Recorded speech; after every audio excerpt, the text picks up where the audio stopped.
അല്ലാഹു നമുക്ക് തൗഫീഖ് പ്രദാനം ചെയ്യട്ടെ. ഇത് കേൾക്കുന്ന സഹോദരിമാർ വിചാരിക്കും ഞങ്ങൾക്ക് ആ ചാൻസ് പോയല്ലോ. നിങ്ങളുടെ പൊരീന്ന് നിസ്കരിക്ക്, വീട്ടിൽ നിന്ന് നിങ്ങൾക്ക് നിസ്കരിക്കുകയാണെങ്കിൽ അവ്വൽ വഖത്ത് നിങ്ങളും ശ്രദ്ധിച്ചോ. വീട്ടിലല്ലേ നമ്മുടെ പണിയൊക്കെ കഴിയട്ടെ, സമയമാകട്ടെ, എപ്പോഴെങ്കിലും ആകാമെന്ന അലസമനസ്ഥിതി മാറ്റിവെച്ചിട്ട് നിങ്ങളും അത് ശ്രമിച്ചോ. റഹ്മാനായ റബ്ബ് നമ്മുടെ മനസ്സാണ് ശ്രദ്ധിക്കുന്നത്. നമുക്ക് അല്ലാഹു പ്രദാനം ചെയ്യുമാറാകട്ടെ. ഇതിൽ തന്നെയും ഫജ്റും അസറും പ്രത്യേകം എടുത്തു പറഞ്ഞു. ലഞ്ഞലി ജന്നാർ, നരകത്തിൽ പ്രവേശിക്കുകയേ ഇല്ല ഒരാളും സ്വല്ലാ ഖബ്ല തുലൂഇ ശംസി വഖബ്ല ഗുറൂബിഹാ, സൂര്യോദയത്തിന്റെ മുമ്പ് നിസ്കരിച്ചവൻ എന്നൊക്കെ പറഞ്ഞത് സുബഹി നിസ്കാരത്തെ കുറിച്ചും അസർ നമസ്കാരത്തെ കുറിച്ചും അതേ സൂര്യോദയത്തിന്റെ മുമ്പും അതുപോലെ തന്നെ സൂര്യാസ്തമനത്തിന്റെ മുമ്പും എന്ന് ഹദീസിൽ പ്രത്യേകം എടുത്തു പറഞ്ഞ ഫജ്റിന്റെ നമസ്കാരം, അസ്റിന്റെ നമസ്കാരം ഏറെ പ്രാധാന്യമുണ്ട്. അതിൽ തന്നെ ഫജ്റിന്റെ 2 റക്അത്ത് സുന്നത്ത് നിസ്കാരം ദുന്യാവും അതിലുള്ള മുഴുവൻ വിഭവങ്ങളെക്കാളും ഉത്തമമാണെന്ന് പറയുമ്പോൾ അതിൻ്റെ വാല്യൂ കണക്കാക്കാൻ ഈ ഭൗതിക ലോകത്തുള്ള ഏത് കമ്പ്യൂട്ടറുകൾക്കാണ് സാധിക്കുക, ഏത് കാൽക്കുലേറ്ററുകൾക്കാണ് സാധിക്കുക? ദുന്യാവും ദുന്യാവിലുള്ള വിഭവങ്ങളെക്കാളും അപ്പുറമാണ് സുബഹിക്ക് എന്നല്ല അതിൻ്റെ കവാടം എന്ന നിലക്കുള്ള 2 റക്അത്ത് സുന്നത്തിനെങ്കിൽ ആ ഫർളിന്റെ പ്രതിഫലം പിന്നെ എത്രയായിരിക്കും? അല്ലാഹുവേ, മുടങ്ങാതെ അതൊക്കെ നിർവഹിച്ച് നിന്റെ സ്വർഗത്തിലെത്താനും നരകത്തിയില്ലെന്ന് കാവല് തേടാനും ഞങ്ങൾക്ക് നീ തൗഫീഖ് തരണേ. ഇനിയും ശ്രദ്ധിക്ക്, ളുഹറിന്റെ മുമ്പ് 4, ശേഷം 4. ആരെങ്കിലും ളുഹറിന്റെ മുമ്പ് 4 റക്അത്ത് സുന്നത്ത് നിസ്കാരം അത് സ്ഥിരമായി മഞ്ഞുഹാഫിള്, അത് സൂക്ഷ്മമായി കൃത്യമായി ആരെങ്കിലും കൊണ്ട് നടക്കുന്നുവെങ്കിൽ ളുഹറിന്റെ ശേഷവും 4 റക്അത്ത് സുന്നത്ത് കൊണ്ട് നടക്കുന്നുവെങ്കിൽ ഹറമഹുല്ലാഹു അലന്നാർ, നരകത്തിയെ ആ ശരീരത്തിന് അല്ലാഹു ഹറാമാക്കുന്നതാണ്. ഞാനും നിങ്ങളും ആലോചിക്ക്, നമ്മുടെ ജീവിതത്തിൽ എത്ര ദിവസം നമുക്കിങ്ങനെ ചെയ്യാൻ സാധിക്കാറുണ്ട്? ളുഹറിന്റെ മുമ്പ് 4 നിസ്കരിക്കുന്നവരുണ്ടോ? ശേഷം 4 നിസ്കരിക്കുന്നവരുണ്ടോ? എത്രയെത്ര അലസരാണ് നമ്മുടെ കൂട്ടത്തിലുള്ളത്. ഒന്ന് ശ്രദ്ധ വെച്ചാൽ നരകത്തിയിൽ നിന്ന് കാവല് കിട്ടാൻ അല്ലാഹു നമുക്ക് തരുന്ന വലിയ വലിയ ഓഫറുകളാണെന്ന് ഗൗരവത്തോടെ ചിന്തിച്ചോളൂ. അപ്പൊ നിസ്കാരത്തിന്റെ കാര്യം അങ്ങനെ. ഇനി സഹോദരന്മാരെ, നമ്മുടെ ജീവിതത്തിൽ നരകത്തി നമ്മെ സ്പർശിക്കാതിരിക്കാനുള്ള ചില കാര്യങ്ങൾ കൂടി ഞാൻ പെട്ടെന്ന് പറഞ്ഞു പോവുകയാണ്. ഒന്ന്, അള്ളാഹുവിനെ ഭയപ്പെട്ട് നമുക്ക് കരയാൻ സാധിക്കണം. ലായലിജുന്നാർ, നരകത്തി സ്പർശിക്കൂല. റജുലുൻ, ഒരു മനുഷ്യനെ ബകാമിൻ ഖശിയത്തില്ല, അള്ളാനെ പേടിച്ചിട്ട് ആ മനുഷ്യൻ കരഞ്ഞു. അള്ളാനെ ഭയപ്പെട്ട് കരയുന്ന കണ്ണില്ലേ, ആ മനുഷ്യനെ അല്ലാഹു നരകത്തിൽ സ്പർശിക്കൂല. ഹത്താ യഊദൽ ലബനു ഫിൽ ലറഇ, ഒരു മൃഗത്തിന്റെ അകട്ടിൽ നിന്ന് കറന്നെടുത്ത പാല് വീണ്ടും ആ അകട്ടിലേക്ക് തിരിച്ചു പ്രവേശിക്കുന്നത് വരെ. അത് അസാധ്യമായ കാര്യമെന്നാണ് പറയുന്നത്. കറന്നെടുത്ത പാലൊരിക്കലും ഒരു മൃഗത്തിന്റെയും അകട്ടിലേക്ക് അങ്ങോട്ട് പ്രവേശിപ്പിക്കാൻ നമുക്ക് സാധ്യമല്ലല്ലോ. ഇതുപോലെ അസംഭവ്യമാണ് പിന്നെ നരകത്തിയിലേക്ക് കടക്കൽ. അതുകൊണ്ട് ശ്രദ്ധിക്കണേ, റബ്ബിനെ ഓർത്തുകൊണ്ട് കരയാൻ നമുക്ക് സാധിച്ചിട്ടുണ്ടോ? പാപങ്ങളോർത്ത് കരയാൻ സാധിച്ചിട്ടുണ്ടോ? ആൾക്കൂട്ടത്തിനിടയിലെ കരച്ചിലല്ല, ഒറ്റക്കൊഴിഞ്ഞിരിക്ക്. റജുലുൻ ദക്കറല്ലാഹ ഖാലിയാ, ഏകനായി അവൻ ഒഴിഞ്ഞൊരു സ്ഥലത്ത് ഒറ്റക്കിരുന്ന് അള്ളാഹുവിനെ അവൻ ഓർക്കുകയാണ്. അള്ളാഹിനെ ഓർക്കുന്നു എന്ന് പറയുമ്പോൾ തൻ്റെ കഴിഞ്ഞകാല ജീവിതത്തിലേക്ക് ഒന്നിങ്ങനെ ചിന്തകൾ പോകണം. എത്രയെത്ര പാപങ്ങളാ റബ്ബേ ചെയ്തത്, എത്രയെത്ര വീഴ്ചകളാണ് വന്നുപോയത്. ഇസക്കൻഡിലെങ്ങാനും എൻ്റെ റൂഹെങ്ങാനും നീ പിടിച്ചാൽ, എൻ്റെ ബന്ധപ്പെട്ടവരെന്നെ കുളിപ്പിച്ച് ഒരുക്കി നിസ്കരിച്ച് ഖബർസ്ഥാനിൽ കൊണ്ടുപോയി മറമാടി എൻ്റെ മേൽ 40 ഭാരം മണ്ണുമിട്ടുകൊണ്ട് അവരൊക്കെ മടങ്ങിപ്പോരുകും. റബ്ബേ, എൻ്റെ ഖബറിൽ ഞാൻ തനിച്ചല്ലേ, ആരാണ് എനിക്കുണ്ടാവുക എന്നോർക്കുമ്പോ ഏത് കണ്ണുകളിൽ നിന്നും അവൻ്റെ 2 കണ്ണുകളും അതാ നിറഞ്ഞു ഒഴുകുന്നു. ആ ഒരൊറ്റ കണ്ണുനീരിന്റെ തുള്ളിക്ക് മഹാനായ ഖാലിദ് ഇബ്നു മഅദാൻ റഹിമഹുല്ല പറയുന്നുണ്ട്, അള്ളാനെ പേടിച്ചുകൊണ്ട് കരയുന്ന ദംആ ഒരൊറ്റ തുള്ളി കണ്ണുനീരിനൊരു പ്രത്യേകതയുണ്ട്. അതിലെ തുത്ഫിഉൽ ബുഹൂറ മിനൻ നീറാൻ, അതേ അഗ്നിയുടെ കടലുകളെ പോലും തണുപ്പിക്കാൻ സാധിക്കുന്നതാണ്. അതേ നരകക്കടലുകളെ പോലും, അതേ തീക്കടലുകളെ പോലും അണച്ചു കളയാൻ കെൽപ്പുള്ളതാണ് അള്ളാനെ പേടിച്ചുകൊണ്ടുള്ള ഒരിറ്റ് കണ്ണുനീരെന്ന് പറയുമ്പോ. അത് നമ്മൾ അള്ളാഹുവിനോട് ആത്മാർത്ഥമായി ചോദിച്ചു കഴിഞ്ഞാൽ, അഥവാ കരയുന്നവന്റെ കവിൾത്തടത്തിലൂടെ അത് ഒലിച്ചിറങ്ങുമ്പോൾ നരകത്തീ എവിടെ സ്പർശിക്കൂല. റബ്ബിനെ പേടിച്ചുകൊണ്ട് ഏതൊരടിമ കരഞ്ഞിട്ടുണ്ടോ, ഇല്ലാ ഖശഅതിലിദാലിക ജവാരിഹുഹു, അവന്റെ മറ്റവയവങ്ങളിലൊക്കെ ആ പേടി ഉണ്ടാകുമെന്നുറപ്പാണ്. അങ്ങനെ നമ്മുടെ പാപങ്ങൾ ഓർത്ത് കരയാൻ ഞാനും നിങ്ങളുമൊക്കെ ജീവിതത്തിൽ ചെയ്ത പാപങ്ങൾ അത് റഹ്മാനായ റബ്ബിന്റെ ഫദ്ല് കൊണ്ടല്ലേ മാലോകരറിയാതെ. റബ്ബെത്ര കാരുണ്യവാനാണ്, റബ്ബെത്ര വാത്സല്യമുള്ളവനാണ്, റബ്ബെത്ര സ്നേഹത്തിന്റെ കടലാണ്. ആരെയും അവൻ അറിയിച്ചിട്ടില്ല. നമ്മളൊരു തെറ്റ് ചെയ്യുമ്പോ നമ്മുടെ ശരീരത്തിൽ നിന്നൊരു ദുർഗന്ധം വമിക്കും എന്നെങ്ങാനും അള്ളാഹ് ഒരു നിയമം വെച്ചിരുന്നുവെങ്കിൽ ഇവിടെ ഇരിക്കാൻ നമുക്ക് സാധ്യമാകുമോ? റബ്ബ് അങ്ങനെ നിശ്ചയിച്ചിട്ടില്ലല്ലോ. റബ്ബെന്തൊരു വാത്സല്യവാനാണ്, റബ്ബെത്രമാത്രം പൊറുക്കുന്നവനാണ്, റബ്ബെത്രമാത്രം സിത്തീറാണ്, എല്ലാം മറച്ചു വെക്കുന്നവനാണ്. അതുകൊണ്ട് തന്നെ ആ റബ്ബിന്റെ ശിക്ഷ സഹിക്കാനാകുമോ? യുസബ്ബു മിൻ ഫൗഖി റൂസിഹിമുൽ ഹമീം യുസ്ഹറു ബിഹി മാ ഫീ ബുതൂനിഹിം വൽ ജുലൂദ് വലഹും മഖാമിഉ മിൻ ഹദീദ്. അല്ലാഹ് പറയുന്ന വാചകങ്ങൾ നോക്കൂ.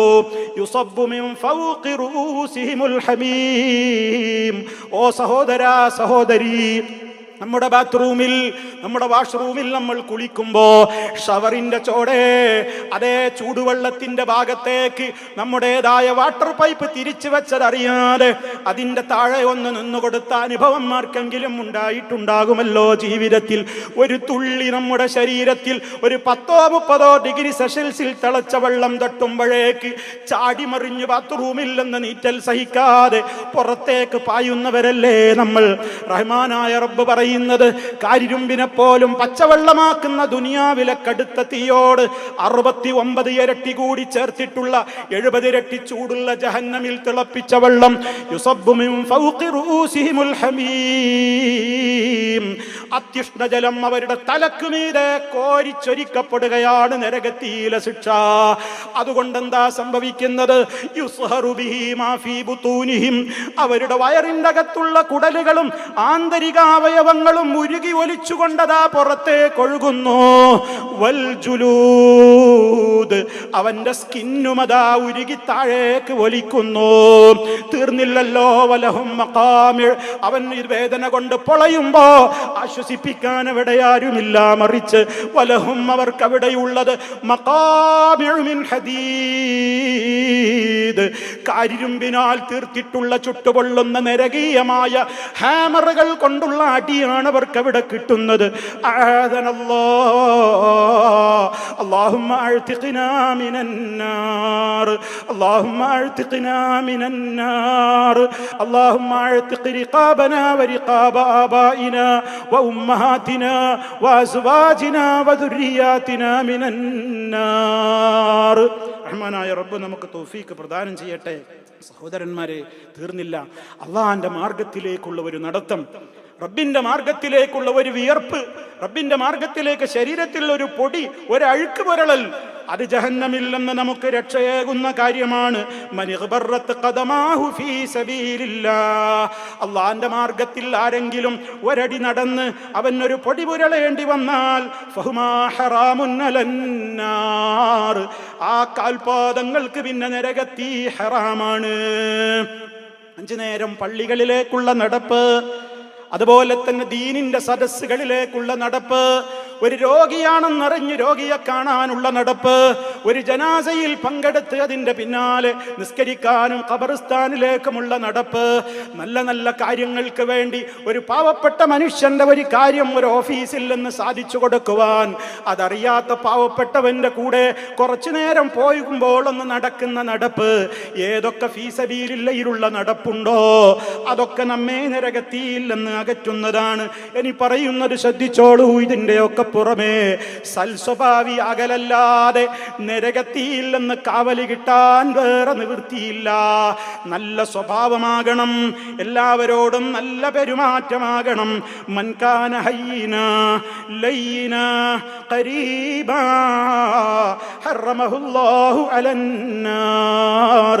ആരെങ്കിലും സൽസ്വഭാവിയായാൽ, മൃദുല മനസ്കനായാൽ, ജനങ്ങളോട് ഏത് കാര്യത്തിനും നല്ല നിലക്ക് ഇടപെടുന്ന അടുപ്പമുള്ളവനായാൽ അവനാണ് സ്വർഗം, അവന് നരകത്തി നിഷിദ്ധമാണ്. ശ്രദ്ധിക്കണേ, ഈ വിഷയം വളരെ ശ്രദ്ധിക്കണേ. നമുക്ക് ഇടപെടേണ്ടുന്ന എത്രയോ ആളുകളുണ്ട്. അതിലൊന്നാമത്തവരാണ് നമ്മുടെ മാതാപിതാക്കൾ. അവരോട് മോശമായി ഇടപെട്ടിട്ട് നീ എന്ത് ലൈലത്തുൽ ഖദറാടോ പ്രതീക്ഷിക്കുന്നത്? ഉമ്മയോട് പിണങ്ങി പിരിഞ്ഞു നിന്നിട്ട്, ഉമ്മയോട് തെറി പറഞ്ഞിട്ട്, ഉമ്മയെ ഉറക്കെ ശകാരിച്ച് വിരട്ടി വർത്തമാനം പറഞ്ഞിട്ട്, തള്ളെ കളവി എന്നൊക്കെ വിളിച്ചിട്ട് അനാദരിച്ചിട്ട്, അവഗണനകൾ ഇഷ്ടം പോലെ വാരിക്കോരി ഉമ്മബാപ്പമാരുടെ നേർക്ക് ചൊരിഞ്ഞിട്ട് നീ ആരോടാടോ അല്ലാഹുമ്മ അഅ്തിഖ്നീ മിനന്നാർ എന്ന് പറയുന്നത്? മാപ്പിരക്കണം പോയിട്ട് ഉമ്മയോട്, ഉപ്പയോട്, ബന്ധപ്പെട്ടവരോട് നീ ഏറ്റവും നല്ല പെരുമാറ്റം. ഛേ എന്ന വാക്ക് പോലും ജീവിതത്തിൽ പറയാതെ, ഛേ എന്നൊരു വാക്ക് പോലും ജീവിതത്തിൽ പറയാതെ ഉമ്മബാപ്പമാരെ പൊന്നുപോലെ നോക്കിക്കോ. ഇനി അവർ മരിച്ചുപോയോ വിഷമിക്കണ്ട. നിരന്തരം നീ നിനക്ക് വേണ്ടി പ്രാർത്ഥിക്കുമ്പോഴൊക്കെ ഉമ്മാക്ക് പൊറുക്കാൻ ദുആ ചെയ്തോ, ഉപ്പാക്ക് പൊറുക്കാൻ ദുആ ചെയ്തോ. അവരുടെ ഖബറിലേക്ക് അത് എത്തിക്കൊണ്ടേയിരിക്കും. മുറിയാത്ത പ്രതിഫലമാണ്. വലദുൻ സാലിഹുൻ യദ്ഉ ലഹു. മാതാപിതാക്കൾക്ക് വേണ്ടി പ്രാർത്ഥിക്കുന്ന സാലിഹായ ഒരു മോനുണ്ടാവട്ടെ. ആലോചിക്ക് നിങ്ങൾ, അതിന് നമുക്ക് സാധിച്ചിട്ടുണ്ടോ? ഭാര്യമാരെ, നിങ്ങളുടെ ഭർത്താക്കന്മാരോട് നിങ്ങൾ നല്ല നിലക്കാണോ വർത്തിക്കുന്നത്? അതല്ല, ആ ഭർത്താവിൻ്റെ ഇഷ്ടത്തിന് ഒരു വിലയും കൽപ്പിക്കാതെ എൻ്റേതായ രീതിയുണ്ട്, എൻ്റേതായ വേഷമുണ്ട്, എൻ്റേതായ സ്വഭാവമുണ്ട്, എൻ്റേതായ തീരുമാനങ്ങളുണ്ട് എന്ന് പറഞ്ഞുകൊണ്ട് അഹങ്കാരിയായി ഭർത്താവിനോട് പെരുമാറുന്നുവോ? നീ അല്ലാഹുവോട് എനിക്ക് നരകത്തിൽ നിന്ന് കാവല് കിട്ടണം എന്ന് പറഞ്ഞിട്ട് എന്ത് പ്രയോജനമാണ് പെങ്ങളെ ഉള്ളത്? ഭർത്താവിനോട് നല്ല നിലക്ക് ഇടപെട്ടോളൂ, എങ്കിലേ സ്വർഗം കിട്ടൂ, നരകത്തി നമുക്ക് നിഷിദ്ധമാകൂ. ഓ ഭർത്താക്കളെ, നിങ്ങളോടും പറയാനുണ്ട്, അതല്ല പറഞ്ഞ കാര്യമാണ്. വാശിറൂഹുന്ന ബിൽ മഅറൂഫ്. നിങ്ങൾ നിങ്ങളുടെ ഭാര്യമാരോട് ഏറ്റവും മെച്ചപ്പെട്ട നിലക്ക് നിങ്ങൾ ഇടപെടണേ. നിങ്ങളിൽ ഏറ്റവും ഉത്തമൻ തൻ്റെ ഭാര്യയോട് ഏറ്റവും കൂടുതൽ നല്ല നിലക്ക് പെരുമാറുന്നവനാണ്. അത് ശ്രദ്ധിക്കണം. മക്കളെ, മാതാപിതാക്കളുടെ കാര്യത്തിൽ ശ്രദ്ധിക്കണം. ഉപ്പമാരെ, ഉമ്മമാരെ, മക്കൾക്ക് കൊടുക്കേണ്ട തർബിയത്തും തസ്കിയത്തുമൊക്കെ വേണ്ട നാളിലങ്ങ് കൃത്യമായി കൊടുത്തോളണം. അയൽപ്പക്കക്കാരോടുള്ള നല്ല പെരുമാറ്റം, സ്നേഹിതന്മാരോടുള്ള നല്ല പെരുമാറ്റം, നാട്ടുകാരോടും വീട്ടുകാരോടും അന്യമതസ്ഥരോട് പോലും ആരൊക്കെയുണ്ടോ നമ്മൾ ഇടപെടുന്നവർ, അവരോടൊക്കെ നീ ഹയ്യിനായിക്കോ, ലയ്യിനായിക്കോ, ഖരീബായിക്കോ. എങ്കിൽ ഹറമഹുല്ലാഹു അലന്നാർ. നരകത്തിയെ അവന്റെ മേലും അല്ലാഹു നിഷിദ്ധമാക്കിയിട്ടുണ്ടാകും. റോഡുകളിൽ വാഹനമോടിക്കുമ്പോൾ ക്ഷമ വേണം മുസ്ലിമീങ്ങളെ. പാർക്കിങ്ങിന്റെ നിയമങ്ങൾ പാലിക്കണം. സഹോദരങ്ങളോട് കയർത്ത് സംസാരിക്കുക. ആ ഒരു രൂപത്തിൽ അവരിങ്ങോട്ട് കയർത്താൽ പോലും അങ്ങോട്ട് കയർക്കാതെ സംസാരിക്കാനൊന്ന് പഠിക്കണം. വിദ്യാഭ്യാസം വേറെയാണ്, സർട്ടിഫിക്കറ്റുകൾ വേറെയാണ്, ഷഹാദകൾ വേറെയാണ്, അദബൊന്ന് വേറെയാണ്. അദബ് ആദ്യം പഠിക്കണം. നമ്മളോട് ഇങ്ങോട്ട് മോശപ്പെട്ട് സംസാരിക്കുന്നവരോട് പോലും വിട്ടുവീഴ്ച ചെയ്യണേ. സ്വർഗം വേണോ അതോ നരകം വേണോ? സ്വഭാവം കൊണ്ട് നമ്മളൊന്ന് തീരുമാനിക്കണം. റോട്ടിൽ വെച്ച് തിരക്ക് പിടിച്ചു പോകുമ്പോൾ നമ്മെ കവർ ചെയ്തു പോകുന്നവരുണ്ടാകും, നിയമം തെറ്റിക്കുന്നവരുണ്ടാകും. അവനെ തെറി വിളിക്കാൻ നമ്മൾ ആ വിധത്തിൽ ഒരുങ്ങരുത്. നമുക്കൊരു ക്ഷമ വേണം. എവിടെയും മുസ്ലിമിന് മുസ്ലിം എന്ന ഐഡന്റിറ്റി വേണം. മുസ്ലിം ഒരിക്കലും ലാ യഫഹശു, അവൻ തെറി വിളിക്കൂല, അവൻ ചീത്ത പറയൂല, അവൻ അസഭ്യവാക്കുകൾ പറയുന്നവനല്ല. എത്ര ദേഷ്യം പിടിച്ചാലും ഈ നാവ് കൊണ്ട് അസഭ്യം പറയരുത് മുസ്ലിമീങ്ങളെ, അത് അല്ലാഹു പൊരുത്തപ്പെടൂല. അതുകൊണ്ട് എല്ലാവരോടും നല്ല നിലക്ക് ഇടപെടണം. മുതലാളിമാര് തൊഴിലാളികളോട് നല്ല നിലക്ക് വർത്തിക്കണം. തൻ്റെ അധികാരത്തിലുള്ള തൻ്റെ കീഴിലുള്ള ആളുകളല്ലേ എന്ന നിലക്കല്ല, നീതി അവരോട് പാലിക്കണം. ഓ തൊഴിലാളികളെ, നിങ്ങൾ ഏറ്റിട്ടുള്ള ഉത്തരവാദിത്തം കൃത്യമായി നിങ്ങൾ വീഴ്ച കൂടാതെ നിർവഹിക്കണം. ഇങ്ങനെ ഓരോരുത്തരും ഇടപെടുന്ന ഇടങ്ങളിലെല്ലാം ഹയ്യിനും ലയ്യിനും ഖരീബുമായാൽ അവന് അല്ലാഹു നരകത്തിയെ നിഷിദ്ധമാക്കിയിട്ടുണ്ട്. ഇനി അതാ മറ്റൊരു ഹദീസിൽ നമുക്ക് കാണാം, ഒരാൾക്ക് 3 പെൺമക്കളുണ്ട്, അല്ലെങ്കിൽ 3 പെങ്ങന്മാരുണ്ട്. ആ 3 പെൺകുട്ടികളെ അതല്ലെങ്കിൽ 3 പെങ്ങന്മാരെ അവർക്ക് ആവശ്യമുള്ള വിദ്യാഭ്യാസം കൊടുത്ത്, അവർക്ക് ആവശ്യമായ തെർബിയത്ത് കൊടുത്ത്, അവർക്ക് ആവശ്യമായ നിലക്കവരെ വളർത്തിക്കൊണ്ടുവരാൻ ക്ഷമ കാണിക്കുന്ന ഏതൊരു ബാപ്പയുണ്ടോ, ഏതൊരു ആങ്ങളയുണ്ടോ, ഇല്ലാ കുന്നലഹു സിത്റം മിനന്നാർ, നരകത്തിൽ നിന്ന് ആ കുഞ്ഞു പെൺകുട്ടികൾ, ആ പെങ്ങന്മാര് ഈ മുസ്ലിമായ മനുഷ്യന് മറയാണ്. ഇസ്ലാമിന്റെ കാരുണ്യം നോക്ക്. പെൺകുട്ടികളായി കഴിഞ്ഞാൽ ജനിക്കുന്നതൊക്കെ പെണ്ണാണെന്നറിഞ്ഞാൽ എത്ര കുടുംബങ്ങൾക്കാണ് അരോചകമാകുന്നത്.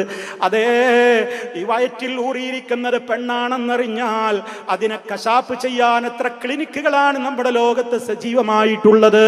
പണ്ടത്തെ കാട്ടറബികൾ ജനിച്ചത് പെണ്ണാണെന്നറിഞ്ഞാൽ ജീവനോടെ കുഴിച്ചു മൂടിയിരുന്ന സംസ്കാരത്തെക്കാളും അപ്പുറം ഇന്നും അത് അധുനാധുന വിധത്തിലുള്ള സംവിധാനങ്ങളോടെ ചെയ്യുന്ന ആളുകളുണ്ട്. അതുകൊണ്ട് തന്നെ പെൺകുട്ടികളുടെ കാര്യത്തിലും പെങ്ങന്മാരുടെ കാര്യത്തിലുമൊക്കെ ഏറെ ശ്രദ്ധ പുലർത്തിയവർക്ക് സ്വർഗമാണ്, നരകത്തിൽ നിഷിദ്ധമാണെന്ന നിലക്ക് ഹദീസുകൾ നമുക്ക് പഠിപ്പിച്ചു തരുന്നു. ഇനി സഹോദരന്മാരെ, അടിമമോചനത്തെക്കുറിച്ച് ഞാൻ തുടക്കത്തിൽ പറഞ്ഞു. ഒരടിമയെ മോചിപ്പിച്ചാൽ ആ ഒരടിമയെ മോചിപ്പിച്ചതിന് പകരം നമ്മെ അല്ലാഹു നരകത്തിൽ നിന്ന് മോചിപ്പിക്കും. അതിന് നമുക്കിന്ന് സൽക്കർമ്മം ചെയ്യാൻ ഇവിടെ അടിമകളില്ലല്ലോ, അടിമകളെ മോചിപ്പിക്കാൻ നമുക്കിവിടെ അടിമകളില്ലല്ലോ. പക്ഷേ ഞാൻ നിങ്ങളോടൊരു സന്തോഷ വാർത്ത അറിയിക്കട്ടെ, നിങ്ങളുടെ ശ്രദ്ധ അങ്ങുമിങ്ങുമായി പോകരുത്. ഞാൻ നിങ്ങളോട് ഗൗരവത്തോടെ ഓർമ്മപ്പെടുത്തുകയാണ്. ഒരു മനുഷ്യനെ നരകത്തിൽ നിന്ന് മോചിപ്പിക്കുന്നതിന് ബദലായി, അഥവാ നമ്മുടെ തടിയെ നരകത്തിൽ നിന്ന് മോചിപ്പിക്കുന്നതിന് കാരണമാകുമെന്ന് ഒരടിമയെ മോചിപ്പിക്കൽ. എന്നാൽ ഇന്ന് അടിമമോചനം എന്ന് പറയുന്ന പുണ്യകർമ്മം നമുക്ക് മുമ്പിലില്ല. പക്ഷേ അതിന് സമാനമായ ചില എളുപ്പ വഴികളുണ്ട്. അത് നമുക്കൊന്ന് ചെയ്തുകൂടെ? സാമ്പിളിന് ഒന്ന് മാത്രം ഞാൻ പറയട്ടെ. നബി സല്ലല്ലാഹു അലൈഹി വസല്ലം പറയാണ്, ആരെങ്കിലും ലാ ഇലാഹ ഇല്ലല്ലാഹ് വഹ്ദഹു ലാ ശരീക ലഹു ലഹുൽ മുൽക്കു വലഹുൽ ഹംദ് വഹുവ അലാ കുല്ലി ശൈഇൻ ഖദീർ എന്ന ഒരു ദിവസം 100 തവണയെങ്കിലും പറഞ്ഞാൽ കാനത്ത് ലഹു ഇദ്ല അശ്രി റിഖാബ്, 10 അടിമകളെ മോചിപ്പിച്ച കൂലിയാണവന്. 10 അടിമകളെ മോചിപ്പിച്ചതിന്റെ തുല്യമാണ് ഒരു ദിവസം ലാ ഇലാഹ ഇല്ലല്ലാഹ് വഹ്ദഹു ലാ ശരീക ലഹു ലഹുൽ മുൽക്കു വലഹുൽ ഹംദ് വഹുവ അലാ കുല്ലി ശൈഇൻ ഖദീർ എന്ന് പറഞ്ഞാൽ വകുതിബ ലഹു 100 ഹസന, 100 നന്മകൾ അവന് രേഖപ്പെടുത്തുകയായി, അവനിൽ നിന്ന് 100 തിന്മകൾ മായ്ക്കപ്പെടുകയായി. തീർന്നില്ല, അതവൻ രാവിലെ പറയുമ്പോ വൈകുന്നേരം വരെ. വകാനത്ത് ലഹു ഹിർസം മിനശ് ശൈത്താൻ, നമ്മെ നരകത്തിലേക്ക് കൊണ്ടുപോകാൻ വേണ്ടി കഠിനാധ്വാനവും കഠിന പ്രതിജ്ഞയും ചെയ്തിറങ്ങിപ്പോന്ന ചെകുത്താന്റെ ഷർറുകളിൽ നിന്ന് നമുക്കത് വൈകുന്നേരം വരെ കാവലാണേ.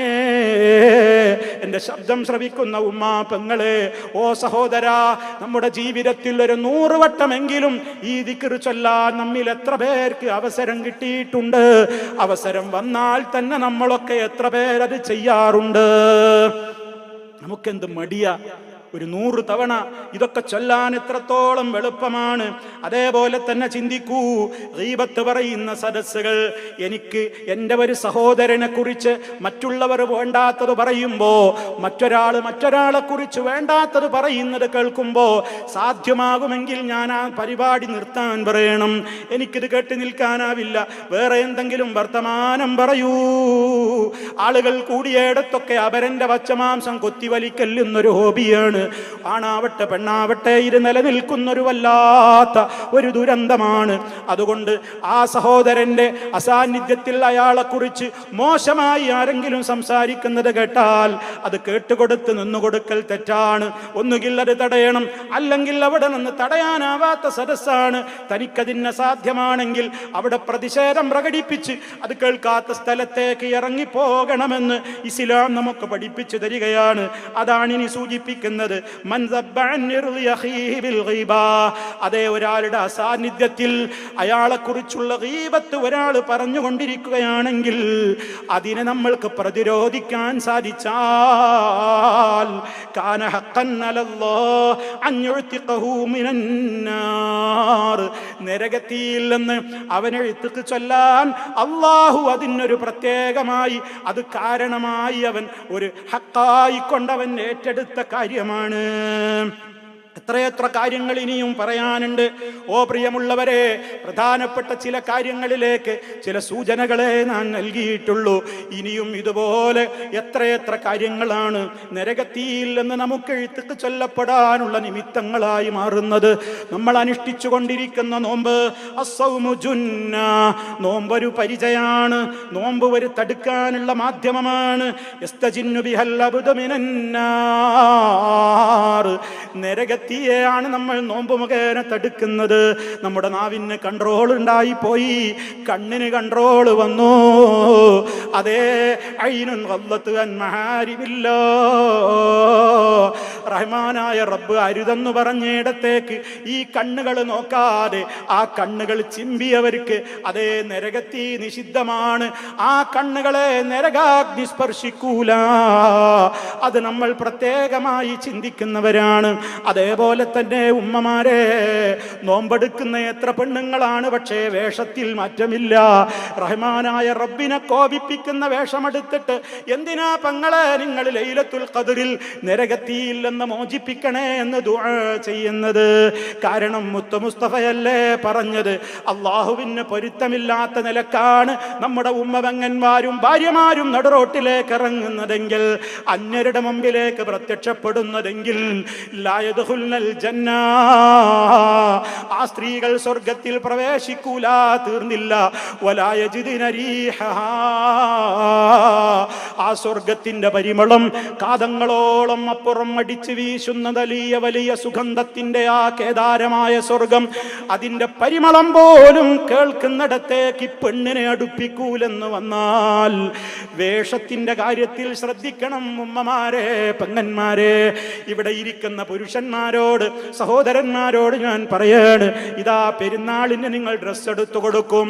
ഇവിടെയുള്ള കുടുംബത്തിനും എടുക്കും, നാട്ടിലുള്ളവർക്കും നിങ്ങൾ എടുക്കും. അതേ, ടെക്സ്റ്റൈലുകളിൽ എന്തൊരു തിരക്കാണ്. നോമ്പ് തുറക്കുന്ന സമയത്ത് പോലും കടയിടമകൾക്ക് നോമ്പ് തുറക്കാനാവാത്ത നിലക്ക് ആളുകളെ ആയിരക്കണക്കിന് കടകളുടെ ഉള്ളിലാക്കി ഷട്ടർ താഴ്ത്തേണ്ടി വരുന്ന വിധത്തിൽ നമ്മുടെ മുസ്ലിം മാപ്പിള പെണ്ണുങ്ങൾ അങ്ങനെ ആടിപ്പാടി തിമർക്കുന്നു. റമദാനിന്റെ അവസാനത്തെ 10 പകലുകളിൽ അവർ ടെക്സ്റ്റൈൽസുകളിലാണ്, അവർ കടകളിലാണ്, അവർ അങ്ങാടികളിലാണ്, അവർ നാടോടുകയാണ്. പ്രിയപ്പെട്ടവരെ, ഒന്ന് നിയന്ത്രിച്ചുകൂടെ? നമ്മുടെ പെങ്ങന്മാര് ഉമ്മമാര് നമുക്കൊന്ന് നിയന്ത്രിച്ചുകൂടെ? അവർക്ക് ഡ്രസ്സ് ഉടുത്തു കൊടുക്കുമ്പോ അള്ളാഹ്ക്ക് കോപമുള്ള വസ്ത്രം ഉടുത്തു കൊടുക്കല്ലേ. അത് ഭാര്യയുടെ ഇഷ്ടമല്ലേ, പെങ്ങളുടെ ഇഷ്ടമല്ലേ എന്നൊന്നും പറയല്ലേ. കുല്ലുക്കും റായിൻ, നിങ്ങൾ ഓരോരുത്തരും ബാധ്യതയുള്ളവരാണ്. റഹ്മാനായ റബ്ബിന്റെ കോടതിയിലെത്തുമ്പോ നിന്റെ ഭാര്യയുടെ വേഷം നിന്നോടും ചോദിക്കും, നിന്റെ മകളുടെ വേഷം നിന്നോടും ചോദിക്കും. നിന്റെ ഉത്തരവാദിത്തത്തിൽപ്പെട്ട ആരൊക്കെയുണ്ടോ? വകുല്ലുക്കും മസ്ഊലും അൻ റഇയതിഹി, ഓരോരുത്തരും തന്റെ കീഴിലുള്ളവരെ കുറിച്ച് ചോദിക്കപ്പെടുക തന്നെ ചെയ്യും. കൈ കഴുകി രക്ഷപ്പെടാമെന്ന് വിചാരിക്കണ്ട. അതുകൊണ്ട് ഡ്രസ്സ് എടുത്തു കൊടുക്കുമ്പോ നല്ലോണം ആലോചിച്ചോ. മോളെങ്ങനെയാ പുറത്തു പോകുന്നത്, ഏത് ഡ്രസ്സാ മോൾ ഉടുക്കുന്നത്? ബാപ്പയായാ പോരാ, ബാപ്പാക്ക് ഉത്തരവാദിത്തമുണ്ട്. പ്രവാസ ലോകത്ത് നിന്ന് അതേ ചോരനീരാക്കി അധ്വാനിച്ച് ഡ്രാഫ്റ്റും പണവും അയക്കല് മാത്രമല്ല നമ്മുടെ ഡ്യൂട്ടി. അങ്ങനെ പണം വാരുവാനുള്ള ATM മെഷീനുകളായി നമ്മുടെ പ്രവാസികളെ നിങ്ങൾ മാറരുത്. ഇതിനൊക്കെ കണക്ക് തീർക്കേണ്ട ഒരു ലോകം വരുമ്പോ ഇതേ മോള്, ഇതേ ഭാര്യ, ഇതേ പെണ്ണ് നിന്നെ നോക്കിയിട്ട് പരലോകത്ത് പറയും, എന്നോട് പഠിപ്പിക്കേണ്ടത് പഠിപ്പിക്കാതെ, എനിക്ക് തസ്കിയത്ത് തരേണ്ട കാലത്ത് എനിക്ക് തസ്കിയത്ത് തരാതെ എന്നെ വിട്ടേച്ച ബാപ്പയാണിത്. ഒന്നിങ്ങ് കാണിച്ചതാ അല്ലാ. നജഅൽഹുമാ, ഞാൻ അവരെ ആക്കട്ടെ തഹ്ത അഖ്ദാമിനാ, ഞങ്ങളുടെ കാലിന്റെ കീഴെ അവരുടെ നെഞ്ചത്ത് കയറിയിട്ട് ഞങ്ങളൊന്ന് ചവിട്ടട്ടെ. അതേ മനുഷ്യരെല്ലാം അന്നങ്ങനെ കൊതിക്കുന്ന ദിവസമാണ്. ബാപ്പയെ തരാം, എന്നെ നരകത്തിയിൽ നിന്ന് രക്ഷിക്കാമോ? ഉമ്മയെ കൊണ്ടുപോയിക്കോ, എന്നെ നരകത്തിയിൽ നിന്ന് രക്ഷിക്കാമോ? മാറോടണച്ച് കൈ വളരുന്നു കാല് വളരുന്നു എന്ന് നോക്കുന്ന ഉമ്മമാരെ, മോളെ വേണ്ട മോനെ വേണ്ട, എടുത്തോ നരകത്തിലേക്ക്, എന്നാലും എന്നെ വന്ന് രക്ഷിക്കാമോന്ന് ഉമ്മമാര് കേഴുന്ന ലോകമാണ്. ബാപ്പയെ, മക്കളെ, അതുപോലെ തന്നെ ഭാര്യയെ, ഭർത്താവിനെ, സഹോദരിയെ, സഹോദരനെ എന്ന് വേണ്ട ലോകം മുഴുവൻ തരാം.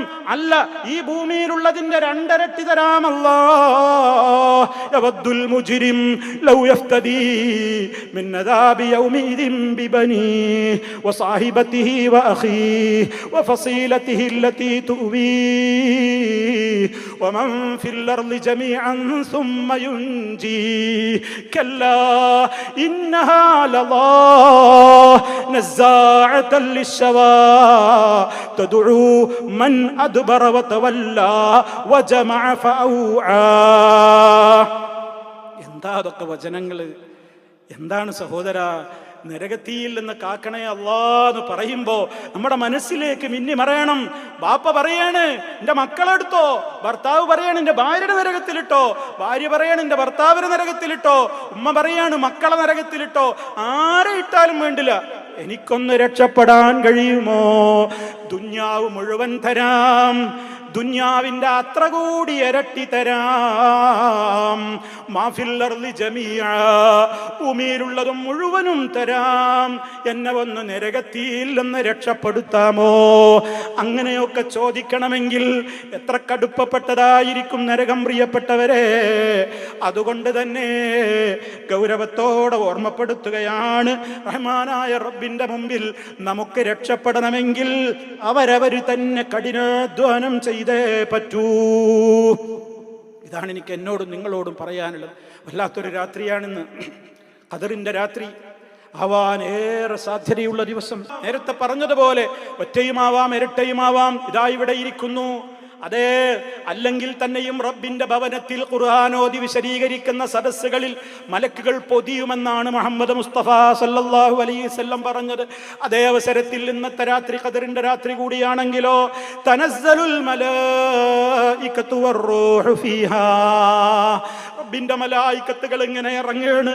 ഭൂമിയിലെ ചരൽ കല്ലുകളെക്കാളും അപ്പുറം ഒരു വിരൽ ഈ ഭൂമിയിൽ വെക്കാനുള്ള പഴുതുപോലും ഇല്ലാത്തത്ര ഈ ഭൂമിയിൽ മലക്കുകളെ കൊണ്ട് തിങ്ങി ഞെരിഞ്ഞു നിൽക്കുന്ന നേരമാണ് എന്ന് പറയപ്പെട്ട സമയമാണ്. അതുകൊണ്ട് പ്രിയപ്പെട്ടവരെ, ഞാൻ ഇവിടെ പറഞ്ഞ കാര്യങ്ങൾ എന്നോടാണ് എന്നോടാണ് എന്നോടാണ് നാലാമതായി നിങ്ങളോടാണ്. ഒന്ന് ശ്രദ്ധിക്കണേ. വളരെ ഗൗരവത്തോടെ ഇരുനരകത്തിയെ കുറിച്ച് നമ്മൾ അല്ലാഹുവോട് തേടുമ്പോ ആ നരകത്തിയെ കുറിച്ച് ഈ വിധത്തിലുള്ള കാര്യങ്ങളൊക്കെ നമ്മുടെ മനസ്സിൽ നമ്മൾ കൃത്യമായി തന്നെ കൊണ്ടുവന്നുകൊണ്ട് ആ വിധത്തിൽ നമ്മുടെ മനസ്സുകളെ നമ്മൾ കൃത്യമായി തന്നെ ഒരുങ്ങുന്ന വിധത്തിലാക്കി തീർക്കണമെന്നാണ് എനിക്ക് എന്നോടും നിങ്ങളോടും പറയുവാനുള്ളത്. അതുകൊണ്ട് റഹ്മാനായ റബ്ബിനോട് നിരന്തരം നമ്മൾ തേടുക. അല്ലാഹുമ്മ അഅ്തിഖ്നാ മിനന്നാർ, അല്ലാഹുമ്മ അഅ്തിഖ്നാ മിനന്നാർ, അല്ലാഹുമ്മ അഅ്തിഖ്നാ വഅഅ്തിഖ് റിഖാബനാ വറിഖാബ ആബായിനാ വഉമ്മഹാതിനാ വഅസ്വാജിനാ വദുർരിയാതിനാ മിനന്നാർ. ഈ രാത്രി തീരുവോളം സുബഹി വരെ നമുക്ക് എത്ര പേർക്ക് ഉറങ്ങാതിരിക്കാൻ കഴിയുമെന്ന് എനിക്ക് അറിഞ്ഞൂടാ. കഴിയുന്നവർ ഉറങ്ങാതിരിക്കുക, റബ്ബിനോട് തേടുക. ഉറക്കം വല്ലാതെ വരുന്നുണ്ടോ? ഒരു 5 മിനിറ്റ് ദീർഘ ഉറക്കല്ലാത്ത നിലക്ക് എവിടെയെങ്കിലും ചുരുണ്ടുകൂടി കിടക്കുക. ദീർഘ ഉറക്കാവാത്ത വിധത്തിലുള്ളൊരു ഉറക്ക്, ഒരു ഉന്മേഷം കിട്ടാൻ ഒരു 10 മിനിറ്റ് ഉറങ്ങി എഴുന്നേറ്റ് എന്തിനാണോ കഴിയുക. ഇന്നത്തെ ദിവസം എല്ലാവർക്കും ശ്രമിക്കാൻ പറ്റും. നമ്മളൊന്ന് ശ്രമിക്കുക. ഇന്നത്തെ ദിവസം അതാണെങ്കിലോ, ഇന്ന് ഖദറിൻ്റെ രാത്രിയാണെങ്കിലോ നമുക്കത് നഷ്ടമാവാതിരിക്കാൻ വേണ്ടി ശ്രദ്ധിക്കുക. സഹോദരങ്ങളെ, ഞാൻ അവസാനിപ്പിക്കുകയാണ്. റഹ്മാനായ റബ്ബ് നമുക്കെല്ലാം ഇത്ഖും മിനന്നാർ പ്രദാനം ചെയ്യുമാറാകട്ടെ. എന്ത് തന്നെ നമ്മുടെ ജീവിതത്തിൽ വന്നു പോയിട്ടുണ്ടോ, നമ്മേക്കാൾ അറിയുന്നവൻ അള്ളാഹുവാണ്. അള്ളാഹു നമുക്ക് എല്ലാ അർത്ഥത്തിലും മഗ്ഫിറത്ത് നൽകിക്കൊണ്ട്, നമുക്ക് ഇത്ഖ് നൽകിക്കൊണ്ട് നമ്മെ അവൻ നരകത്തിയിൽ നിന്ന് കാത്തു രക്ഷിക്കുമാറാകട്ടെ. നമ്മുടെ നോമ്പും നമ്മുടെ നമസ്കാരങ്ങളും നമ്മുടെ സകല അമലുകളും എല്ലാ പോരായ്മകളിൽ നിന്നും മുക്തമായ നിലക്ക് റഹ്മാനായ റബ്ബ് സ്വീകരിക്കുമാറാകട്ടെ. അല്ലാഹുവേ, നരകാഗ്നിയിൽ നിന്ന് നീ ഞങ്ങളെ കാത്തു രക്ഷിക്കണേ. എല്ലാ അർത്ഥത്തിലും നീ ഞങ്ങളെ കാവൽ നൽകിക്കൊണ്ട് അനുഗ്രഹിക്കണമേ. അല്ലാഹുമ്മ ആതി അൻഫുസനാ തഖ്വാഹ وزكها أنت خير من زكاها أنت وليها ومولاها. اللهم اغفر للمؤمنين والمؤمنات والمسلمين والمسلمات الأحياء منهم والأموات إنك مجيب الدعوات وقاضي الحاجات. ربنا اغفر لنا ذنوبنا وكفر عنا سيئاتنا وتوفنا مع الأبرار. ربنا اصرف عنا عذاب جهنم إن عذابها كان غراما إنها ساءت مستقرا ومقاما.